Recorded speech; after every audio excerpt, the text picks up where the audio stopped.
joined with a special artist out of Dallas, Texas. He recently moved to Nashville, Tennessee.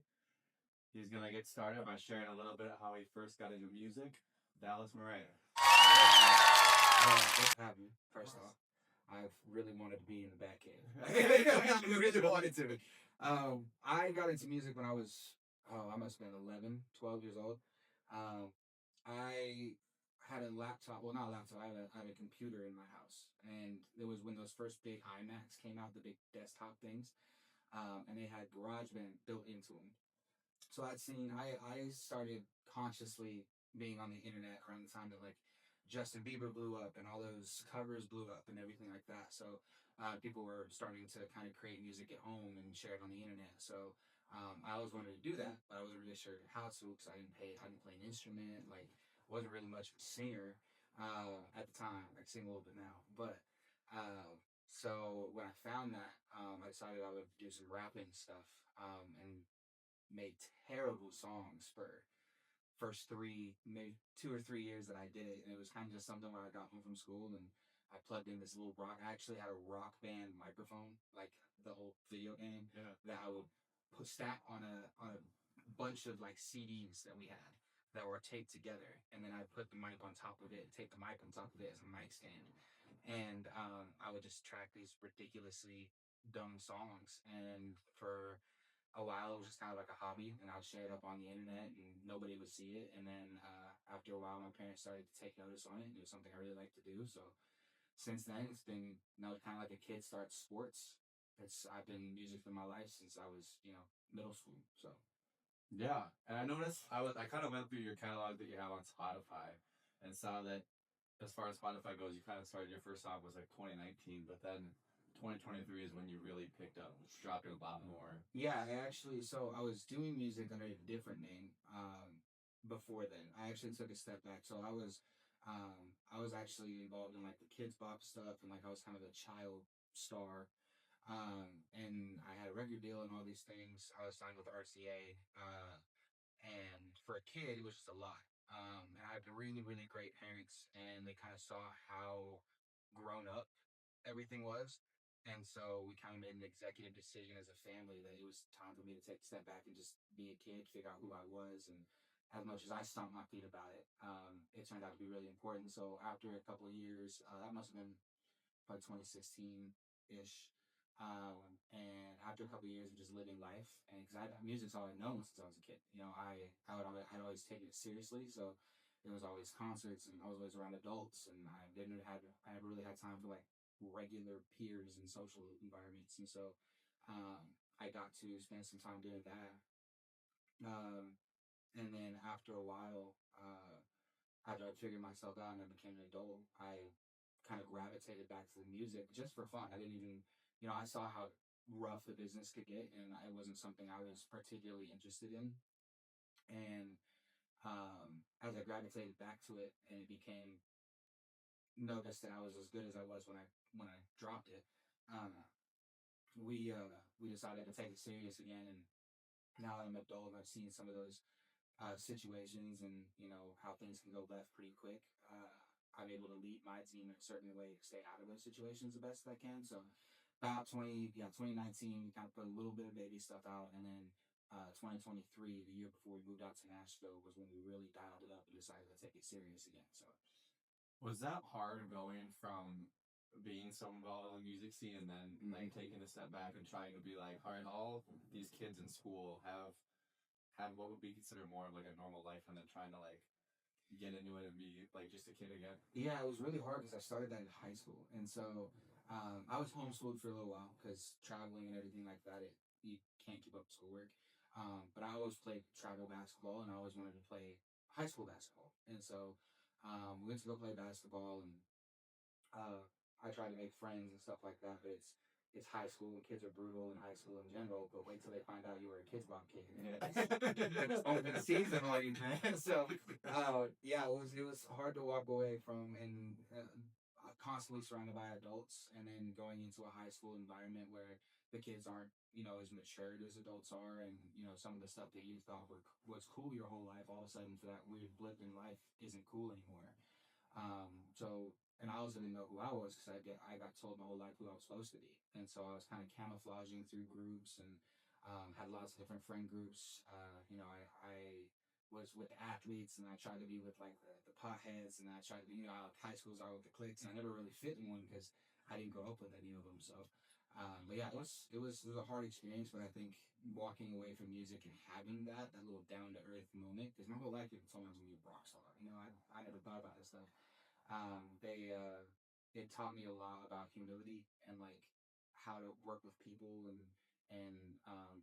that just because you did some concerts and you got a record deal doesn't make you cooler or above anybody else. And it also taught me how to handle criticism. When I was near high school and you get to high school and everybody told you how cool all this Kids Bop stuff was and all this stuff you were doing was, um, then people tell you it's not, and then you would think it's really not. And then eventually I came back down to it. It was cool, and people are going to criticize anything they don't understand. So I learned a lot through that. But yes, it was very hard to walk away from it. It was all I'd known at the time. So, but we found footing and we figured it out. No, that's awesome. Going into like your return to music, were you kind of apprehensive after like just knowing what the previous experience was like? Yeah, I didn't want to work with anybody when I first came back. I even in Nashville. Nashville's such a collaborative city. All this working together is makes me anxious and it's new and it's awesome. It's been good so far. But when I was a kid, I was working with everybody and anybody. I was working with A&Rs and managers and producers and all this stuff because I didn't know who I was. That I was this 14-year-old kid who could rap a little bit, that had a little bit of a following on the internet, and everybody wanted a piece of it. So if I wasn't going to go back to it, it had to be completely on my terms. I had to make all the decisions for myself. And so I kind of had a conversation with my family. I had a conversation with some of my closest friends that I developed over time. And all of them said, music's ingrained in what you are. So I built a studio in my house piece by piece. Probably took me a year to build it all. And I sat down and I made an album for fun. I put the album out and we were right back in full swing of things before I noticed it. But I also didn't get to build my team when I was younger. It was built for me. And so now I've been blessed with an awesome group of friends that they kind of they believe in me enough, which is crazy to me. They believe in me and they believe in me enough that they're able to be fluid in these different roles that I need them to. Like my best friend is my DJ. My girlfriend doubles as my tour manager. Like all these things that one of my other best friends is my guitarist and all this stuff. And we're working multiple hats and things, and we're started artists and none of us get paid. Yeah. So looking at that before we moved to Nashville and looking at the team and saying, "Hey guys, we want to go. I need you guys to come with me," and all of them being like, "Yeah, let's pack our bags and let's go." That made me a lot less hesitant to go back into full swing, which is what happened in 2023. Was now I know who the players are around me, and I can control who's around me, and it just works out better that way. Yeah, for sure. And kind of going back to when you're, I guess I don't know anything about being a Kids Bop artist. I'm assuming like you're not really in control of much. Not when it comes to the music. Like you kind of like presenting the music and you're performing the music, but you're not. Yeah, Kids Bop was this whole own thing. We toured and we did meet greets and stuff like that and everything like that. But when I got off of that, I was still signed to RCA. And it was really weird because I really wasn't able to write anything. I don't know if that's just kind of how it was with the artist type or what really went on with it. But I would go to a studio session, they'd have songs ready for me. I would rap and sing those songs, and that was really the whole process of it. So it kind of took a lot of the fun out of it for me. I think with RCA, I had up like 45 studio sessions in a couple of months. I think I actually wrote on one of the songs. And so when you're a kid like that, they kind of put you in a box and they kind of put you in a corner. And they're like, let the adults handle your career. And so going back into that's kind of what's different now. It's like, I'm the adult. Y'all stay in the corner. Yeah, it's definitely a strange being a kid and, starting it so young. Me personally, I wouldn't advise it to anybody who's under 18. You got so much to learn about yourself and people and everything like that, and you don't need to do that when you're doing it as a kid. And when you kind of stepped into it as an adult, was there a phase where you kind of questioned your ability to like do it yourself? Where it was you've been handed, not necessarily handed, but you've been given the lyrics and everything, and now you kind of like gotta be like, oh, what does my sound Oh sound yeah. Actually, before we moved to Nashville, I had a whole because I spent most of my life in Dallas, Texas, and then during some of the RCA stuff, my family moved to Utah because I was still a minor. So my grandma watched my sisters, and while my mom traveled with me because I couldn't travel alone. And so Utah music scene is very different. It's not huge, it's kind of take over the city kind of thing, and there's a lot of people doing the kind of music I was doing, and I always knew I was pretty good at it. Um, I mean, we've been doing something since you were 12. Eventually, you kind of figured out. And but moving to Nashville, I remember I asked my team. I was like, guys, those are heavy hitters out there, man. I don't know if I can swing with the best of them out there. And I remember I was having a full blown anxiety attacks about it. I was like, maybe this is a bad idea. Like what I said, I was like, maybe we should move to Austin. I feel like Austin is a good stepping stone to Nashville. And so, but no, we pulled the trigger on it, and I think what really came down to it was my team when I talked to them when I was a kid, I didn't enjoy the journey of it. I didn't get to because it was kind of my life. It's kind of like when a kid's really good at basketball when they're a kid. Basketball just kind of, they don't really notice how good they are. They're just basketball is just basketball. And so now, as an adult, I kind of got in the mindset of when I come out to Nashville and I work with these artists, these really good artists, and these really good connected people, we don't really care if we make it or not. It's if we make it, if it all pops off, awesome, cool. But I didn't get to enjoy all these shows and all the hard work and all the studio sessions and stuff when I was a kid. So I think that's really what the most fulfilling thing is for me. If it doesn't work out, I get to tell my grandkids, "Hey, I tried. I gave it a big swing. You go chase your dreams."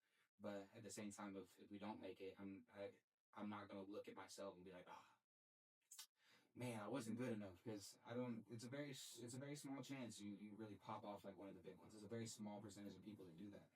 Um, and I think that helped with coming out there was just not being so glued to what the destination was and just enjoying every day that we're doing it.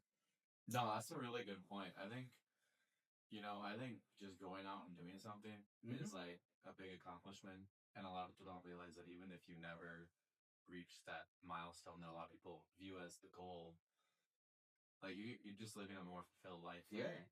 Going after something that's important to you. Yeah, my biggest advice to people, I'd say, if you if you don't swing the bat and if they throw a strike on a perfect pitch, it's a strike. If you swing the bat and you miss and they threw a perfect pitch, it's still a strike. I would rather be the person who swings the bat. So rather than being like, what would have happened if I would have swung? So, but yeah, I think memories are. You can talk about money and fame and all these things, but the memories that we as artists get to make with our friends and stuff that people never see, that's stuff that will live with me until the day I die. So yeah, for sure. Going off of your move to Nashville and just developing your sound, I think, especially after your last few releases, you can tell that you definitely have a distinguished sound to your music. What was there a song for you that you're like, I got it. This is me. This is what I want myself to sound like. I think when I really hit the stride of it was Cabin.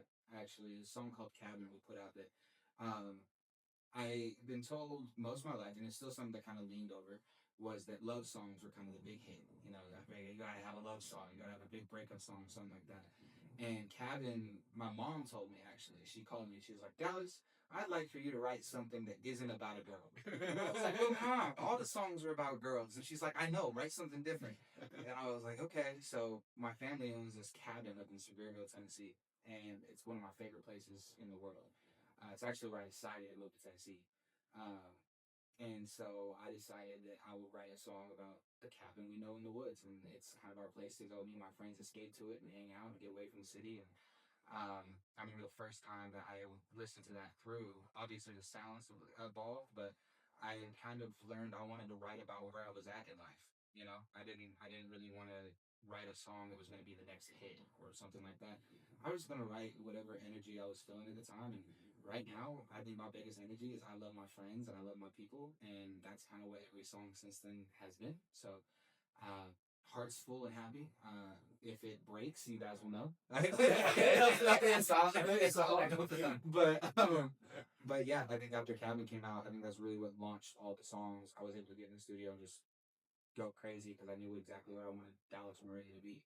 No, now that you bring that up, we think about songs like Cabin or Lake Day Mhm. or even Shasta, and that is kind of like Yeah. the vibe of that shit. When you get around me and the team, everybody that's been around my camp, we're we're the closest homies, and we don't let anything break that up. Like, we don't argue with each other. We're not greedy. We're not selfish. We really know what it's like to have. When I even my family was this way, even since before I could even consciously remember. We're just inviting people, and when you're friends, your family to us, it's not a blood thing. You know, you pick who your family is. There's a lot of sayings that say, "Oh, you can't choose your family." You absolutely can. Yeah. And so we've picked each other as a family, and that's I think in my life it's the number one priority is these guys that support me and I support them. So Do you think part of that came from just your initial high school experience where, like, you kind of saw probably through the weeds a little bit of high school friendships as you do as you're getting older and you kind of had a different value for, like, the real friends you yeah, made along the way? yeah, it was hard for me to make friends in high school, like really hard. And so I was one of those kids who like everybody knew, but nobody knew. You know, I didn't have many friends. I just had people that were like, "Hey, you know Dallas? Oh yeah, I know Dallas." You know, and so but yeah, stemming back to that, I think as I became an adult, and it's even further back than that, I had grown-ups who told me that they would, that they believed in me and that they saw me going the distance and that they were going to be there for me. And then as soon as the RCA deal shriveled up and some other things business wise happened, all those people I viewed as my friends were gone too.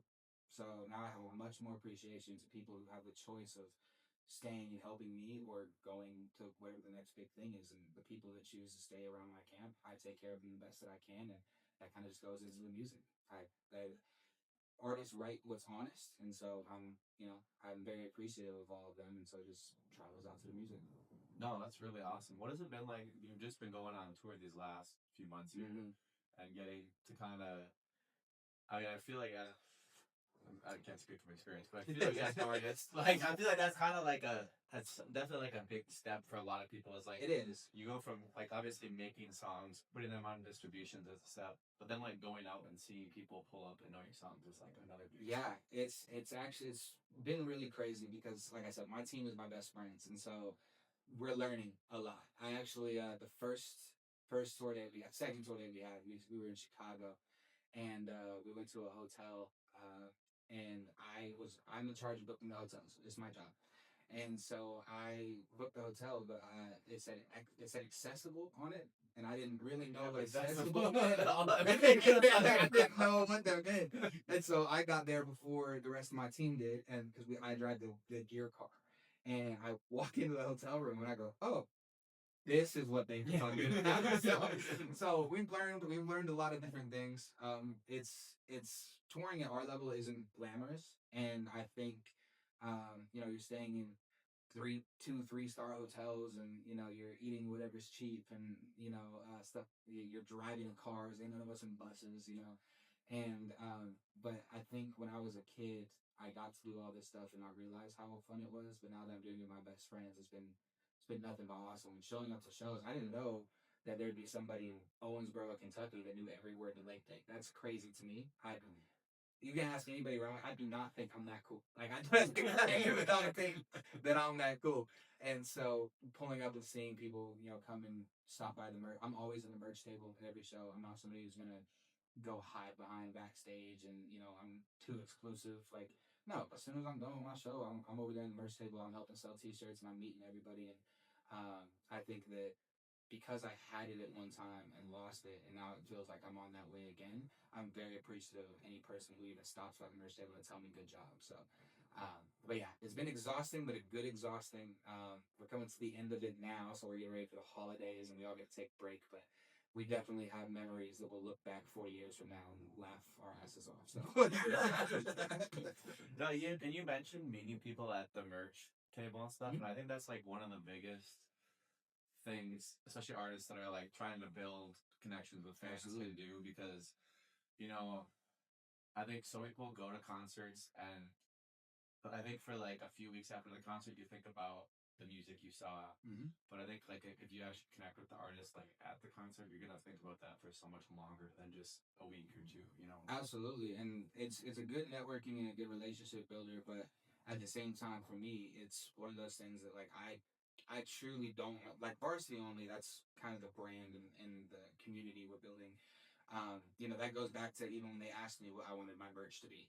I don't want people walking around with my name on their shirt. That's weird. I don't want that. So, but to me, people who show up and they become varsity only, even if they were before they were there, or if I won them over at the show and now they want to be part of the VO, um, they're very special people to me because they they're in my view they're my friends. I'm never gonna look at my quotation marks fans and be like, oh, I'm above you guys, worship me. Like that's not the kind of artist I am.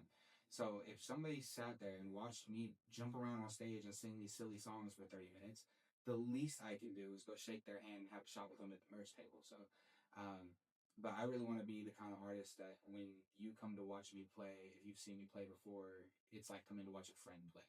I don't want it to ever seem like, oh, we saw, like I don't want to be this ominous figure, this product. I want to be a person to these people. So that's why meeting these people at the first table is such a huge deal to me.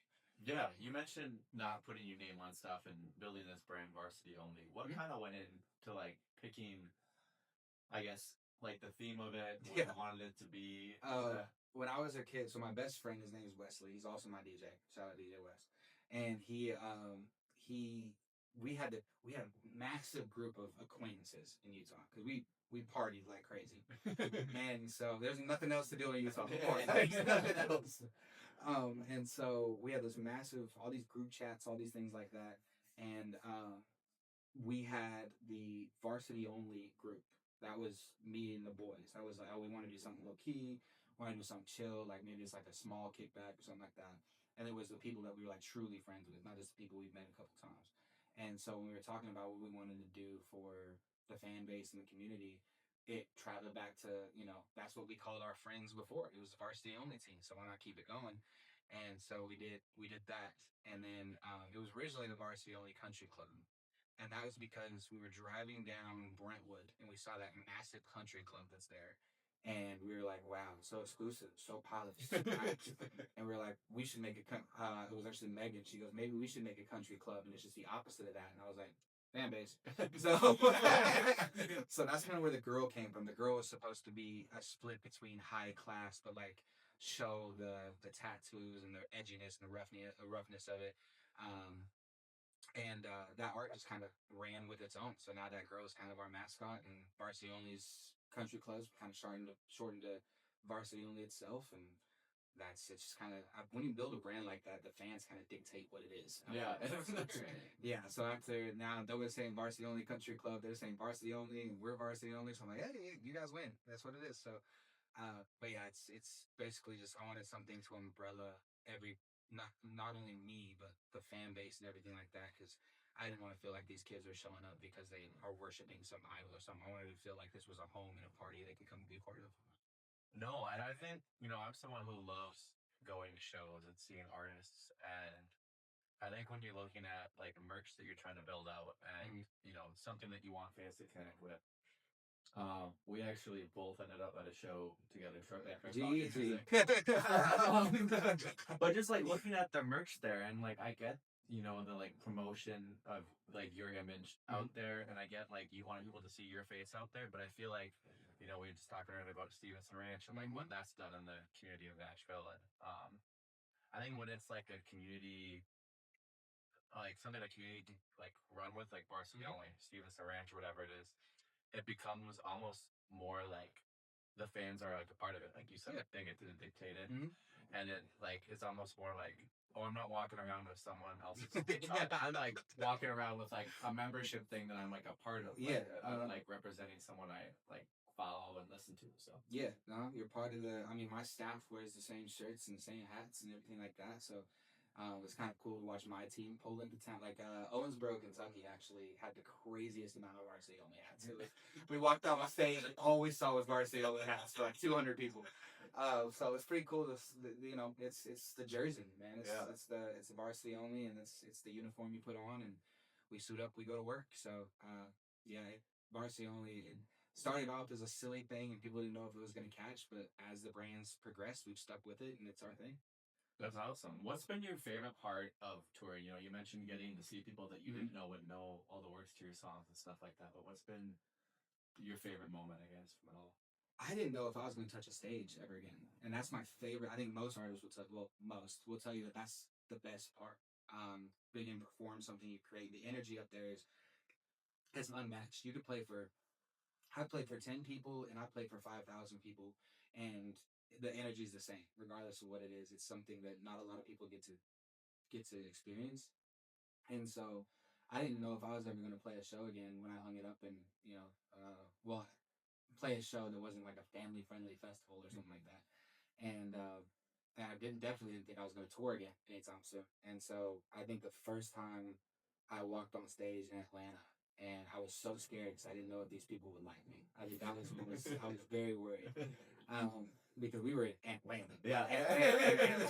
And so I stepped up there and I gave it everything that I had, and I told him to make some noise, and it was probably the loudest scream I'd heard in a long time. And I think just that moment of as soon as the first beat dropped and my team was all, we were locked in, nothing bad happened, it all went smooth.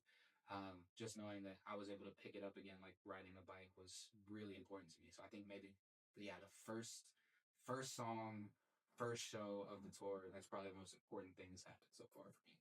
Yeah, no, I mean, I'm sure like the nerves have to be. Oh yeah, Like, oh yeah, like, oh yeah. I was losing it.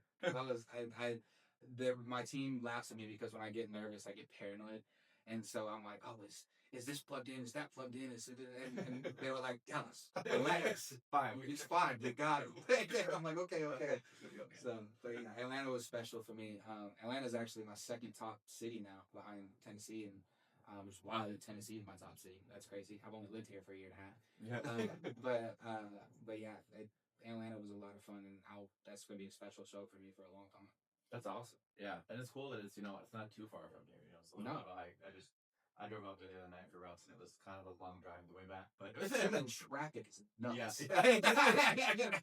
Like, I don't care if you looking at this and say Nashville traffic is bad. Drive to Atlanta. Atlanta is awful when it comes to traffic. Great city, great culture, horrible traffic. That was the first time I ever missed a flight. Was I went to visit a school down in Atlanta, and they're like, "Oh yeah, you'll have plenty of time to make your flight." It was like around Christmas too, and I missed my flight. I stuck in the airport in Atlanta. No. Not good. I'll say Atlanta's airport is just like that. Every time before Nashville had connecting flights to the other side of the country, we used to always have to go through Atlanta. Yeah, that flight was never on time. Yeah, that flight was never good. Never good. You recently put out a song called Shasta that's been going kind of crazy. A little bit, yeah. What? Like, putting that song out, did you know that was like gonna be huge, or were you just kind of like, this is just another song? It was actually, we were gonna scrap it because what happened was I tracked it all out, and most of my catalog is more easygoing and it's more like Lake Day stuff. Shasta was a lot harder of a song, and I was just playing with it and just doing whatever, and I was like, it's what it's and I went to the gym, and my guitarist lives with me, and my guitarist was bored and wandered into the studio and decided to go play with Shasta, since I told him I wasn't going to do anything with that one. It's fine if you go play with it. And I came back home, and all three of my roommates rushed me at the door and were like, you need to come to the studio right now. And I was like, what? Like, you need to come right now. And so I walk in there, he plays me those guitars he put on the chorus, and I think that's when we all heard it, of like, this could go. And that night, we actually all stayed in the studio writing it line by line.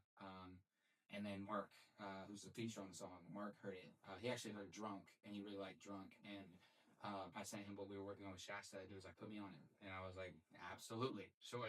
And when everything kind of came done, and we got plugged in with the guy who shoots my music videos, Matt Matheson, shout out to him, great camera guy.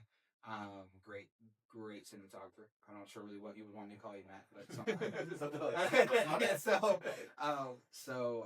And he gives us a great rate to do the video, because he sees the vision of what it is, and he works way harder than we pay him for. And so I think all of those roles kind of coming in together made us look at the song and go, I think all the stuff is in place for it to move somewhere. So some fireworks in the background of the podcast. That's great.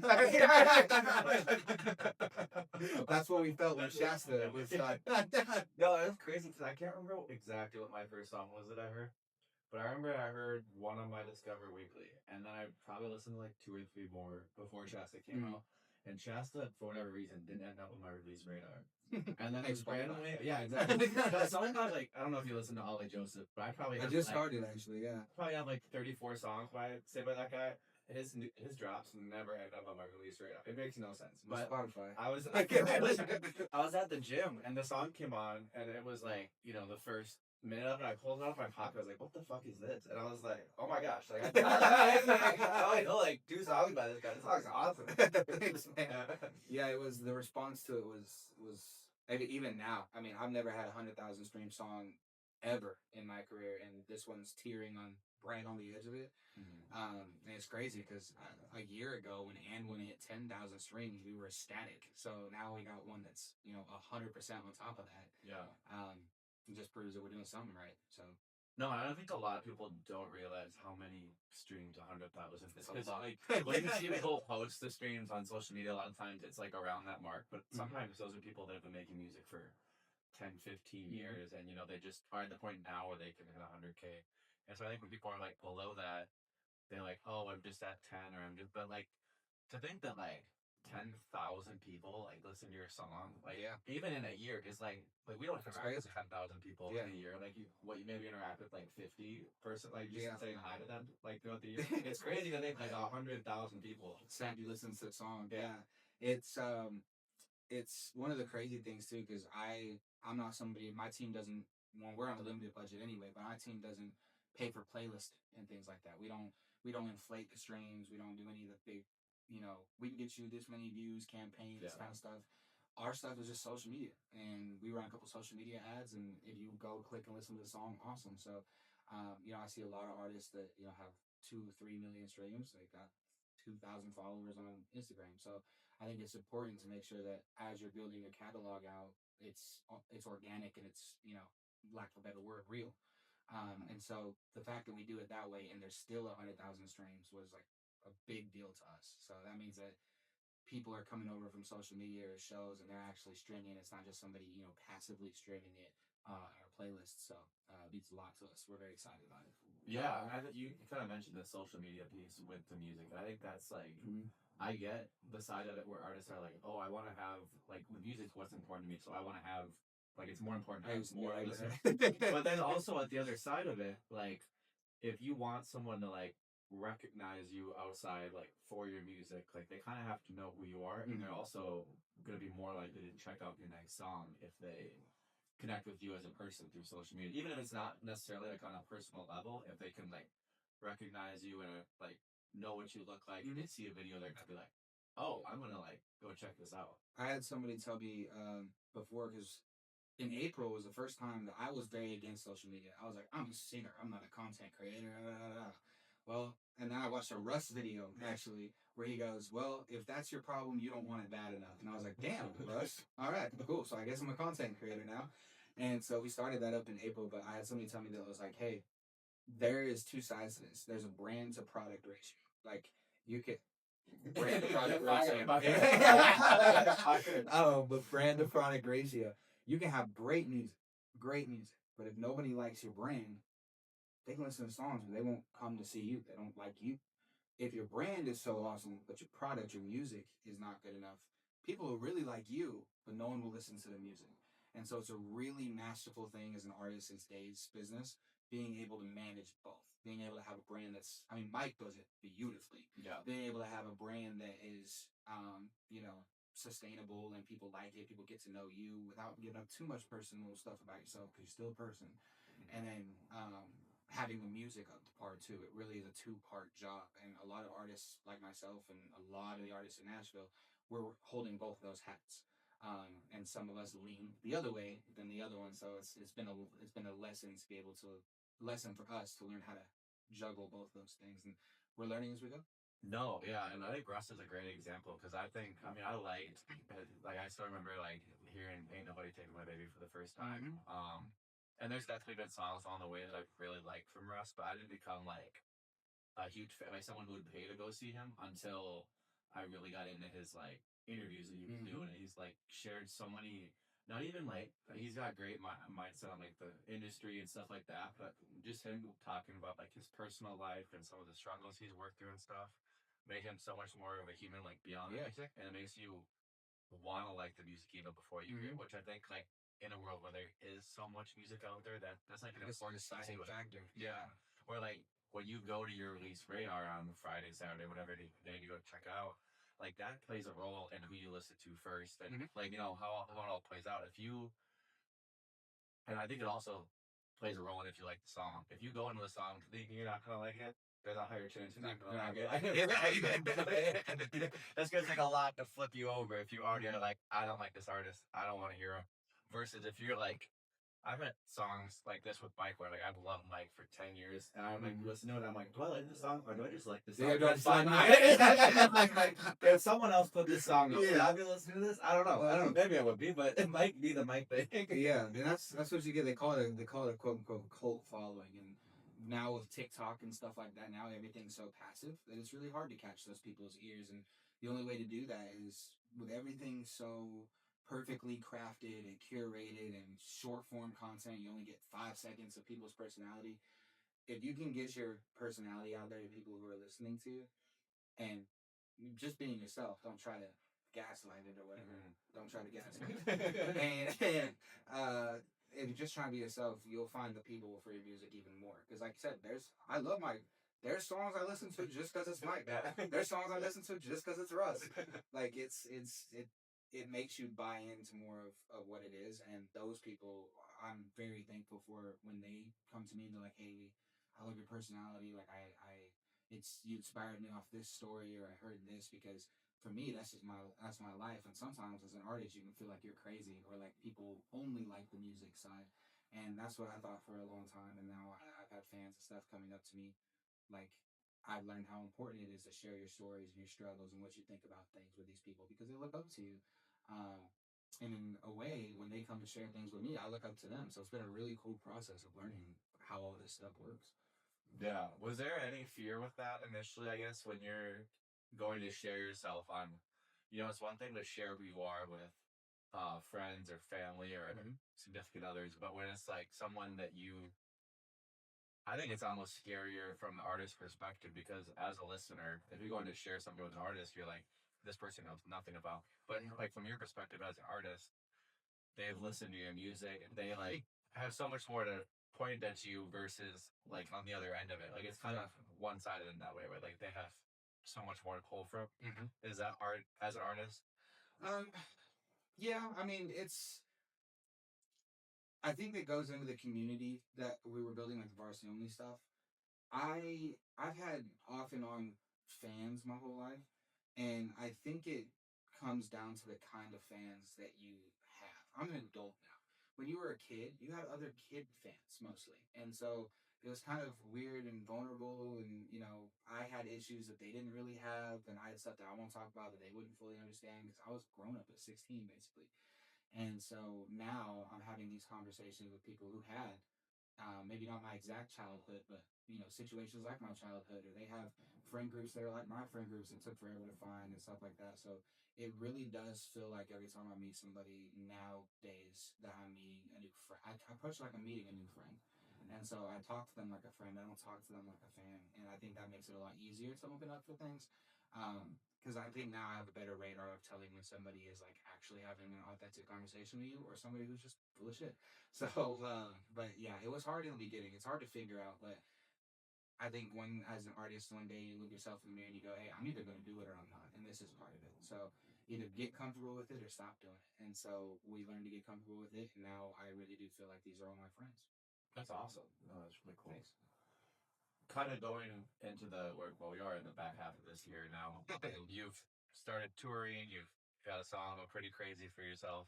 What's like, I guess, the remaining goal you have for the rest of the year that maybe you haven't hit yet, or something that would be like the cherry on top of everything you've already done this year? I'd like to have one more record do kind of what Shasta did before the end of the year. I'd like to see if we can keep the momentum going.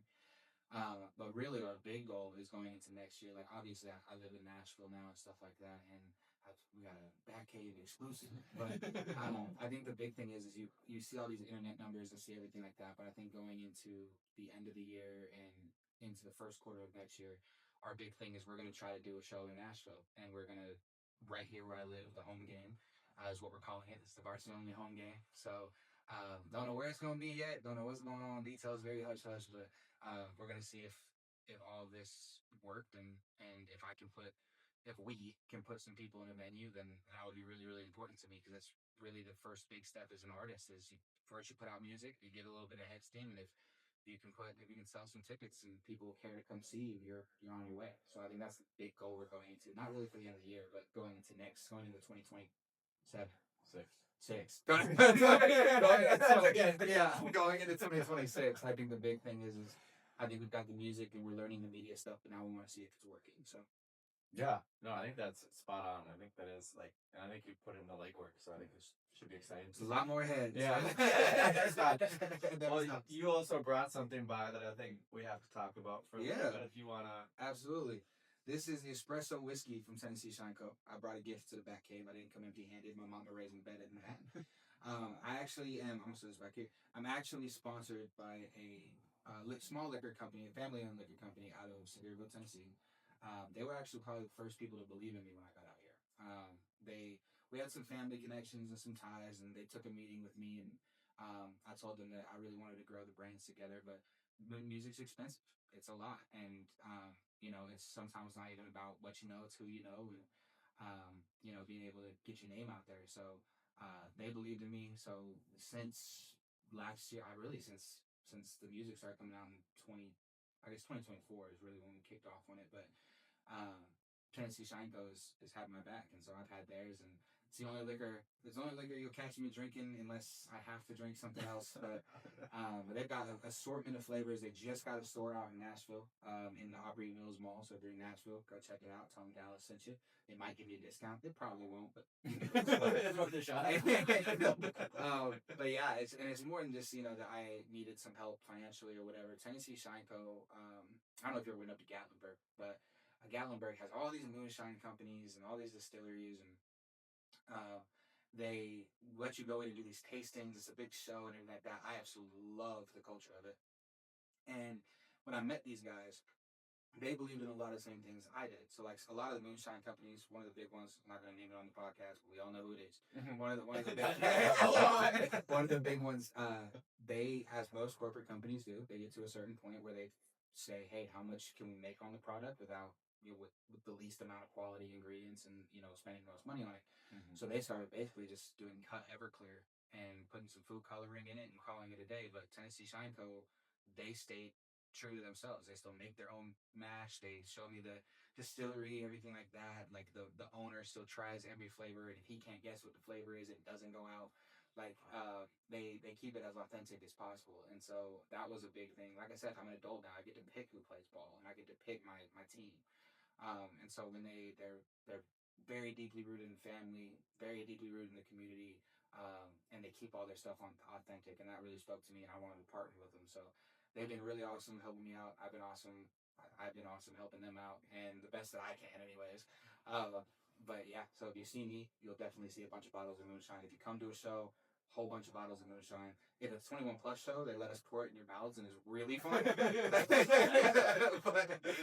but 18 plus. So the home team show is gonna be 21. Oh yeah, home team show we're going crazy. Home team show is gonna be a truck of moonshine there. So, but that's a big thing too is they want to expand into Nashville, and so when we do the home game show, we'll have like we'll have the bar stocked, and you guys can come try out the Shine Co. you want. And I really wanted to be a part of, when you go to Varsity Only, the official drink of Varsity Only, you go get yourself some Tennessee Shine Co. So big shout out to Tennessee Shine Co. You can order it online in certain states.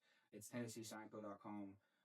If you use the discount code The Country Club in all caps, you get I think 10% off. So, but we're gonna come see me at the show, and I might just give you a bottle. So. Well, thank you so much Of course, for coming out here. It's Absolutely. Thank you for